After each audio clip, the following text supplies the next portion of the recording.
ஏன்னா இந்த கலெக்டர் ஆகணுன்ற ஒரு ஃபிக்ஸேஷன் இருக்கு பார்த்தீங்களா. ஏன்னா எல்லாம் நான் இது வரைக்கும் நான் ஒரு 7வது நிகழ்ச்சி பண்ணுறேன்னு நினைக்கிறேன் இந்த ஒரு வாரத்தில். இந்த நிகழ்ச்சிகள் எல்லாருமே யாராவது ஒருத்தர் இருப்பார் கலெக்டர் ஆகுது எப்படின்னு சொல்லி கொடுக்கறதுக்கு. ஏன்னா அந்த கோச்சிங் இன்ஸ்டியூட் அண்ணா நகரில் மட்டுமே ஒரு 10 கோச்சிங் இன்ஸ்டியூட் இருக்கு. ஓகே, ஆனால் பலருக்கும் தெரியாத விஷயம் என்னென்னா, ஒரு வருஷத்தில் மொத்தம் எத்தனை பேர் ஐஏஎஸ் ஆகுறாங்கன்னு பார்த்தீங்கன்னா 300லேருந்து 350 பேர் மொத்தமே இந்தியா முழுக்க. ஓகே, அதே போல் ஐபிஎஸ் ஐஎஃப்எஸ் எல்லாம் சேர்த்துனீங்கன்னா ஒரு 1000 பேர். ஓகே, அது போக மற்ற சபார்டினேட் சர்வீஸ்னு சொல்லக்கூடிய ஃபாரஸ்ட் சர்வீஸ், இந்த சர்வீஸ், அந்த சர்வீஸ் இதெல்லாம் சேர்த்தீங்கன்னா ஒரு 10,000 பேர்.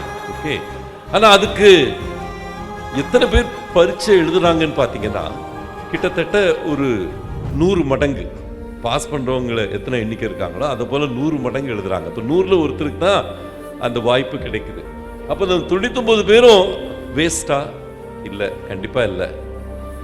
நீங்கள் புரிந்து கொள்ள வேண்டிய ஒரு விஷயம் என்னென்னா, உங்கள் பிள்ளைகளுக்கு இதை ஊட்டுறீங்க, கலெக்டர் ஆகணும்னு ஊட்டுறீங்க. அது தப்பு இல்லை. உள்ளுவதெல்லாம் உயர்வுள்ளல் அப்படின்றது நல்ல விஷயம். திருவள்ளுவர் சொல்லியிருக்கு, நினைக்கிறதெல்லாம் டாப் நினைப்பா அப்படின்னு சொல்றது நல்ல விஷயம்தான்.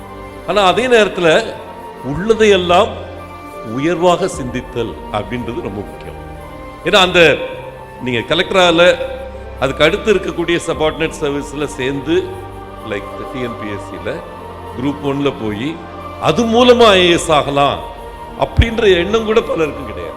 நீங்கள் அது கிடைக்கலையா அப்படி காலி எப்படி நீட்டு பரீட்சை எழுதணும், எனக்கு கிடைக்கலையா நான் அவ்வளோதான், என் வாழ்க்கையை வேஸ்ட்டு. இந்த மாதிரி இந்த அடுத்த தளங்கள் இருக்கின்றன, அதற்கு அடுத்த தளங்கள் இருக்கின்றன. இந்த புரிதல் கூட நம்ம பிள்ளைங்களுக்கு கொடுக்கறது இல்லை.